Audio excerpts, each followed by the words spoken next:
नमस्कार स्वागत करुच्ची आज मुख्य गुरुत्वपूर्ण खबर को आपण मानकु एबे एबे आमर हस्तगत होइतिबा खबर रही बंगोपसागर रे सृष्टि होइतिबा लघुचाप संपर्कित एही लघुचाप केते शक्तिशाली एवं एहा किभली भाव में सक्रिय रही एवं एहा केउ केउ स्थान को प्रभावित करिवो एवं ओडिशा उपर यार प्रभाव किभली भाव रहिबो केउ केउ स्थान को रही प्रबल वर्षार संभावना केउ केउ स्थान को रही हल्का वर्षा संभावना जानिबा से संपर्क में संपूर्ण विवरण मुझे आपण वीडियो प्रदान करी से आपने निश्चित वीडियो को प्रथम शेष पर्यंत देखिए।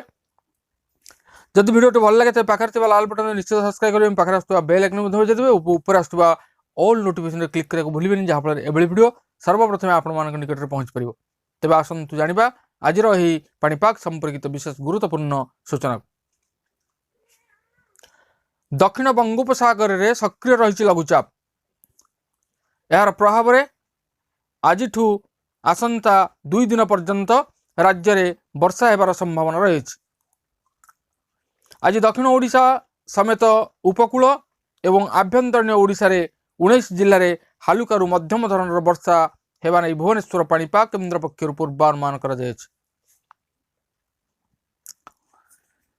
पाणीपाग केन्द्र सूचना अनुसार आज सकाळ 8:30 रु 21 तारिख सकाळ 8:30 पर्यंत उपकूल ओडिशा र किछि अंचल रे हालुकारु मध्यम धरणर वर्षा हेबार संभावना रही एवं आमे देखुचे वर्तमान भी मध्य झिपिझिपि वर्षा लगी रही पाग मध्य कोहला रही विभिन्न स्थान रे झिपिझिपि वर्षा चाष बा धान अमल टाइम रे समस्त को विशेष क्षति पहुंचाई चाषी माने अत्यंत व्यतिव्यस्त हो पड़ती।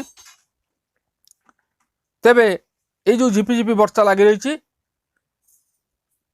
एवं ओडिशार किछि अंचल रे जो हालुकारु मध्यम धरणर वर्षा हेबार संभावना रही से जिला गुड़िक हेले कोरापुट मालकानगिरी रायगड़ा नवरंगपुर कलाहांडी कंधमाल नुआपड़ा बलांगीर बौद्ध सोनपुर अनुगुल ढेंकानाल केन्दुझर और मयूरभंज यही सब जिले में गोटे 2टी स्थान में हालुकारु मध्यम धरण वर्षा हेबार मध्य संभावना रही।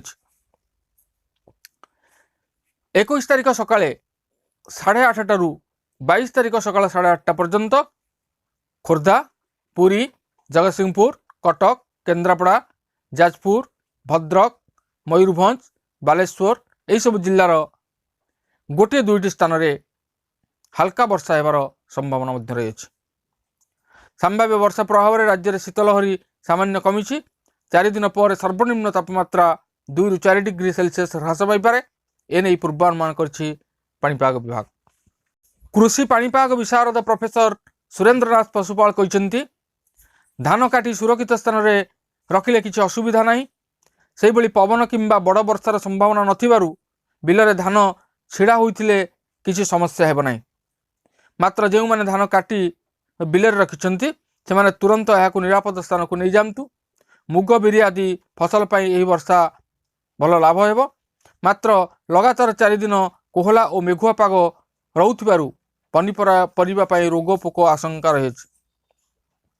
कोबी सिंब बीन आदि पनिपरिबा को पाउसिया पोक लागिपारे एथिप्रति सतर्कता नेबा आवश्यक। पाणीपाग विभाग पूर्वानुमान अनुसार गुरुवार राज्य में पाग कोहला थिला। शुक्रवार अनुगुल ढेंकानाल केन्दुझर मयूरभंज सोनपुर बौद्ध नुआपड़ा बलांगीर कलाहांडी कंधमाल नवरंगपुर रायगड़ा कोरापुट और मालकानगिरी गोटे 2टी स्थान में हालुकारु मध्यम धरण वर्षा हो पारे। उपकूल रे स्वल्प केतक स्थान में भी वर्षा हो पारे। शनिवार अर्थात 21 तारिख जगतसिंहपुर केन्द्रापड़ा पुरी खोर्धा कटक जाजपुर बालेश्वर मयूरभंज और भद्रकर गोटे 2टी स्थान में हालुकारु मध्यम धरण वर्षा हो पारे। बाकी अंचल रे पाग सुखिला रहिबो। 22 तारिख ठारू राज्य में पाग बदलिबो आ वर्षार संभावना नहीं। मात्र वर्षा कमिया पर राज्य में पुणी शीतर प्रकोप बढ़िबो। 3 दिन पर राज्य में सर्वनिम्न तापमात्रा 2 रु 4 डिग्री सेल्सियस कमी पारे।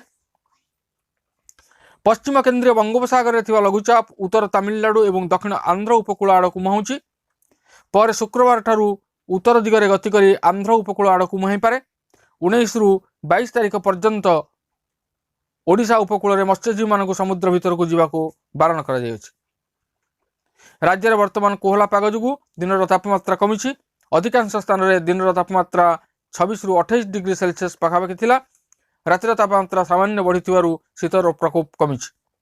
राउरकेला सर्वनिम्न तापमात्रा 8.4 डिग्री सेल्सियस थिबा बुधवार राति जहाँकि राज्यर सबुठारु कम।